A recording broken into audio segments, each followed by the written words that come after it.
जब बच्चे छोटे छोटे होते ना, 5 साल 4 साल 2 साल 3 साल 1 साल से बच्चे बड़े होते जाते हैं, तो माँ बाप को बड़ा अहंकार चलता है। कौन पाल रहा है? मेरे बच्चे मेरे कहीं में चलते हैं। माँ भी रात और दिन, मैं तुम्हारे चक्कर में रात और दिन लगी हूँ, ये करती हूँ, करते ना करते होंगे। और जब वही बच्चे बड़े हो जाते हैं, 20 साल के हो जाते हैं, 25 साल के हो जाते हैं, जब उनकी शादी हो जाती है, और जब वो माँ बाप के कहीं में नहीं चलते, और फिर ये कहते हैं जब पंडित जी, बाप बड़ा ना भैया, हाँ वो कहते बिल्कुल ठीक। उससे कहते अरे धन दौलत के दीवाने सुन लो, सब यही पड़ा रह जाएगा, बेटा काम ना आएगा। वो कहते बिल्कुल ठीक। अब ये सब ठीक ठीक क्यों हो रहा है? ये क्यों जम रही है बात? क्या दिख रहा है वास्तव में? यहाँ कुछ नहीं है, ख्याल में है ना, फालतू। तुम नहीं पाल सकते बच्चे, वो था स्वयं जगत परिणाम, मैं जग का क्या। बिल्कुल ठीक कह रहे पंडित जी, बिल्कुल ऐसा ही है, क्योंकि आज समझ में आ गया, कोई नहीं सुनता। देखो समझ है ना, वो जब बीती सिर पे तो बाद में समझ में आ गई कि आप पंडित जी बिल्कुल सही कहते थे, मैं पालने वालने वाला नहीं। ये पालते हुए आदमी को समझ में नहीं आती कि मैं नहीं पालता। ये जब वो पल जाते हैं और जब अपनी नहीं सुनते, तब समझ में आता है कि यार घर में ही था कि मैंने पाले। पंडित जी सही कहते हैं। उदाहरण समझ में आ गया? ऐसे ही जो क्रिया कांड पालता है, समझना मेरी बात, और उसके उसको ऐसे प्रवचनों में बैठ जाए या स्वाध्याय में चला जाए जहाँ ये कहे कि तू जड़ की क्रिया कर ही नहीं सकता, उसे बहुत तकलीफ होती है। और कहने वाला वो और हो जो खुद नहीं करता हो, तो और ज़्यादा तकलीफ होती है। इसलिए तो मैं कहता हूँ उपदेश देने के अधिकारी महाराज हैं। ये पंडित उपदेश देने के अधिकारी नहीं है, क्योंकि जनता के अंदर ये भी चीज चलती है, कुछ तो खुद करते धरते नहीं है, और जो करते धरते हैं उनका मजाक बनाते हैं।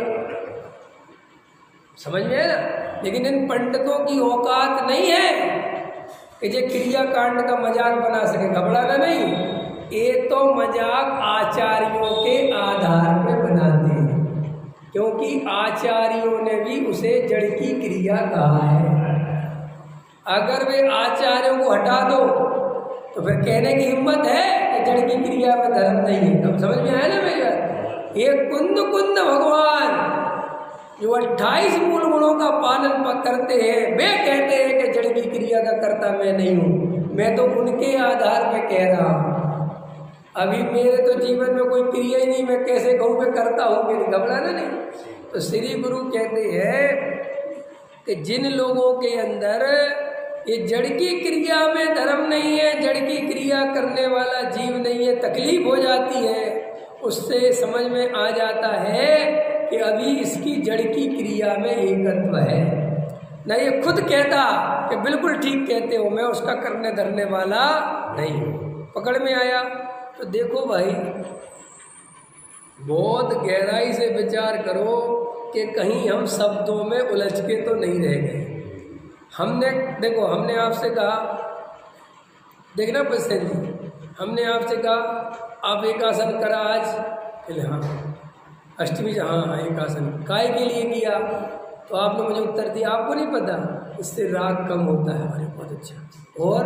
और देखो धर्म ध्यान में मन लगता है ना, पेट में ज़्यादा भोजन नहीं रहता तो आलस नहीं आता है, स्वाध्याय में मन लगता है, आत्म अच्छी बातें सीख ली ना तुमने। अब देखना प्रश्न है मेरा, तुम जो ये बोल रहे हो तुमने किया है कि नहीं, कि सिर्फ भरी छोड़ के ही रह गए? जो तुम जो हल्ला मचा रहे हो एक आसन का कि हमने इसलिए किया, तो वो किया है कि नहीं? अब ये जब प्रश्न पूछो तब ऊँट पहाड़ के नीचे आता है। तो हमारे साथ यही तो द्रावलम है कि हमने हर बात के उत्तर तो अच्छे अच्छे रट लिए। नहीं समझ में आया? रात्रि भोजन क्यों नहीं करना चाहिए? समझ ना मेरी बात? जमी करने क्यों नहीं खाना, क्यों नहीं खाना, पता है आपको कुछ? ये सब तामसिक भोजन माने जाते हैं। ये जीव हिंसा तो बहुत बात की चीज़ है, सेकंड चीज़ है, क्योंकि एक वास्तव में कोई किसी को मार ही नहीं सकता। तुम आलू के निगोदिया जीव क्या बचाओगे? वे तो हर समय में मर ही रहे, तुम क्या बचाओगे किसी? ख्याल में है ना? लेकिन ये सब तामसिक भोजन है। तामसिक भोजन माने ये अंदर जाते हैं तो तामसिकता कसायों को भड़काते हैं, ऐसा उनका निमित्त नैमित्तिक संबंध है। शरीर को बल प्रदान करते हैं। तो आदमी के अंदर ये देखो बॉडी बिल्डर देखे होंगे तुमने, ये जो जिम वगैरह जाते हैं उनकी कसाय अपने आप तीव्र होती है, लड़ने भिड़ने की। क्यों होती है? क्यों होती है?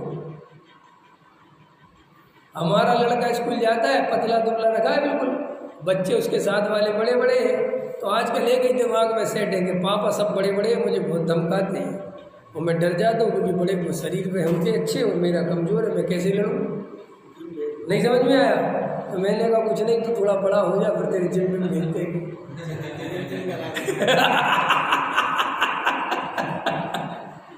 बोलो है।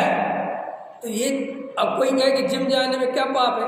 मैं भी कह रहा हूँ कोई पाप नहीं है, लेकिन बात में आत्मज्ञान नहीं है, वेद ज्ञान नहीं है, तो तुम क्या है कि उस शरीर के पोषण में जब लगोगे तो तुम और ज़्यादा अहंकारी हो जाओ, क्योंकि वो थोड़ा फूल फाल जाएगा, फिर वो तुम्हारी चाल बदल जाएगी। प्रॉब्लम इतनी सी है।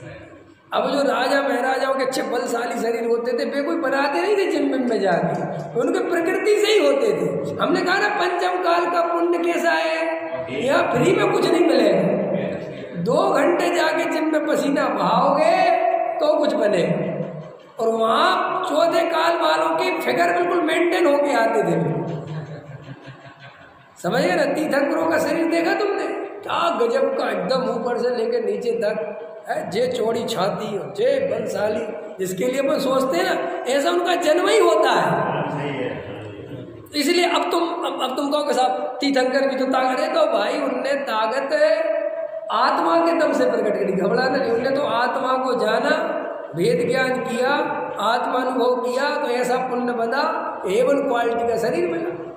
अब तुम A1 क्वालिटी का शरीर जिम जा के चाहते हो, तो यहाँ तो कोई उदय हो उसके लिए भी, तो वो फूल फाल जाएगा, लेकिन एक दिन उसकी हवा निकलेगी बहुत बुरी, वो फिर नरक में तो पड़े रहो। तो इसलिए कहते भाई तुम समझो, संसार का स्वरूप समझो। तुझे तामसिक भोजन इसलिए नहीं करना कि साहब कोई पाप, इसलिए कि तुम्हें आत्मा का ध्यान करना है। घबराना मत। जिन्हें आत्मा का ध्यान ही नहीं करना, उनके लिए क्या तामसिक और क्या सात्विक।